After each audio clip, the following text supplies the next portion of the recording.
আসসালামু আলাইকুম। আলোর প্রবাসীর পক্ষ থেকে আপনাদের স্বাগত জানাচ্ছি। আমি মোহাম্মদ মাকসুদুল হাসান। আশা করি সবাই ভালো আছেন। তো আজকে যেই বিষয়টি নিয়ে আপনাদের সাথে কথা বলতে চাই, আসলে এটি খুব গুরুত্বপূর্ণ বিষয় আপনাদের কাছে নাও মনে হতে পারে। আমি যেটি কয়েকদিন ধরে একটু দেখছিলাম আরকি সামাজিক যোগাযোগ মাধ্যমে। তো এই গত ৪-৫ দিন আগে একটি পোস্ট দেখলাম সামাজিক যোগাযোগ মাধ্যমে, গণমাধ্যমে একটি সংবাদ প্রচারিত হয়। সেটি আমাদের বর্তমান প্রধান উপদেষ্টার প্রেস সচিব যিনি জনাব শফিকুল আলম, তিনি গণমাধ্যমে একটি বয়ান দিয়েছেন। বিশেষ করে সামাজিক যোগাযোগ মাধ্যমে যেসব গুজব ছড়ানো হয় কিংবা গুজব সংক্রান্ত একটি বয়ান। তো আসুন প্রথমে আমি এটি একটু আপনাদেরকে দেখাই। নিশ্চয়ই আপনারা দেখতে পাচ্ছেন। আমাদের এটা নিয়ে সোচ্চার হতে হবে। আমি তার প্ল্যাটফর্মটা ইউজ করছি বলে সে তাকে দিব কি যেন, আমি তাকে তার বিরুদ্ধে আমি কিছু বলবো না, সে একটা মাল্টি ন্যাশনাল কোম্পানি, তার বিরুদ্ধে কিছু বলা যাবে না, সেটা ঠিক না। এটা নিয়ে আমার মনে হয় গভর্নমেন্ট বলার চেয়েও প্রাইভেট সিটিজেন, হিউম্যান রাইটস গ্রুপগুলো এটা নিয়ে জোরে সোরে বলা উচিত। আমি বললে সে ভাববে যে আমি প্রলাপ বকছি বা আমার কথাটাকে সে দিবে না।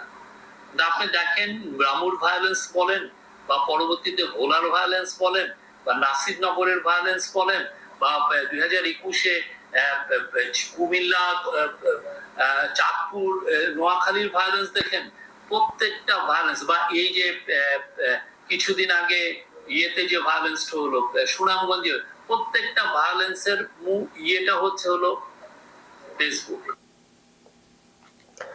তো শুনছিলেন যে ফেসবুকে গুজব ছড়িয়ে কিভাবে ভায়োলেন্স তৈরি করা হয়। আসলে এটি উনি বলছেন, হয়তো উনি এখন সরকারের দায়িত্বে আছেন, বিষয়গুলো অনুধাবন করছেন, কিন্তু তার এই যে ফেসবুকে ভায়োলেন্স ছড়ানো হয় কিংবা গুজবের মাধ্যমে নানা ধরনের পরিস্থিতি তৈরি করা হয়, এই বিষয়টি তিনি বলার 2 দিনের মাথায় কিন্তু আরেকটি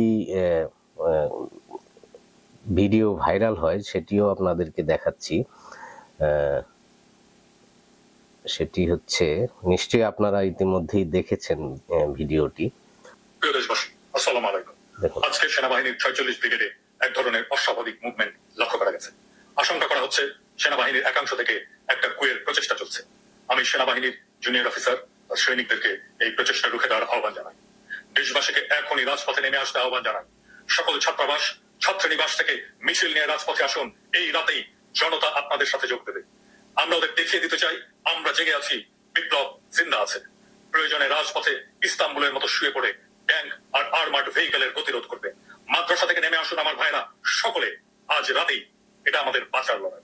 হাসিনার খুনে বাহিনীকে যারা বাঁচাতে চায়, যারা আবার দেশটাকে ভারতের তাবেদার বানাতে চায়, তাদের রুখে দিয়ে আমরা আমাদের স্বাধীনতা, সার্বভৌমত্ব রক্ষা করব ইনশাআল্লাহ। প্রিয় দেশবাসী, এই মুহূর্তে ফ্রান্সের রাজধানী প্যারিসে একজন লোক ইনসমনিয়ায় আক্রান্ত হয়ে উন্মাদের মতো প্রলাপ বকছে। এই উন্মাদের কাছ থেকে আপনারা নিজেকে ঠাই করে রাখুন। এই উন্মাদ বিকারগ্রস্ত হয়ে গিয়েছে।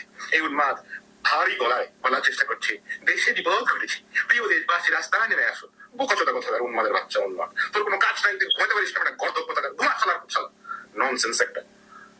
আর কোনো কাজ করবো নাই, ছাগলের বাচ্চা। রাত বিরাতে 12 জন ঘুমাইতেছে, মানুষকে মজা করতেছে। আমি সানডেতে মুভি দেখতেছিলাম, তোর জন্য সবাই এখন এটা বানাই দিয়েছে। আরাম জানা, কাজ নাই তোর, গর্দবের বাচ্চা, ঘুমা শালার খুব শালা। এই হলো আসলে অবস্থা। হয়তো প্রেস সচিবের এই বক্তব্য, তারপরেই এই ধরনের একটি ভিডিও ভাইরাল, এইসব গুজব, এটার সাথে কোনো রিলেশন হয়তো নাই, কিন্তু আসলে চারদিকে যা চলছে কিংবা যা ঘটছে, তাতে আমাদের সাধারণ নাগরিকদের আসলে করণীয় কি? আমরা কি রাজপথে নেমে আসব, নাকি আমরা ঘুমিয়ে থাকব? আমাদের করণীয় কি?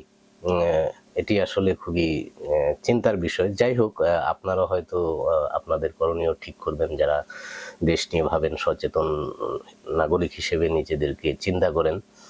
তো আমার এই মুহূর্তে আসলে এই সব বিষয় দেখে একটি ডায়ালগ মনে হচ্ছে। সেটি আমি যখন কলেজে পড়েছিলাম, নবাব সিরাজউদ্দৌলা নাটক, সেই নাটকের একটি ডায়ালগ ছিল, রায়দুল্লভ বলেছিলেন যে, চারিদিকে এত অবিশ্বাস আর ষড়যন্ত্র, এর মধ্যে কর্তব্য স্থির করাই দায় হয়ে পড়েছে। আসলে সেই সময়ের প্রেক্ষাপটে সেই ডায়লগটি দিয়েছিলেন, তবে এখন সেই 200-250 বছর পরে সেই প্রেক্ষাপটের কি পরিবর্তন হয়েছে আমি জানি না।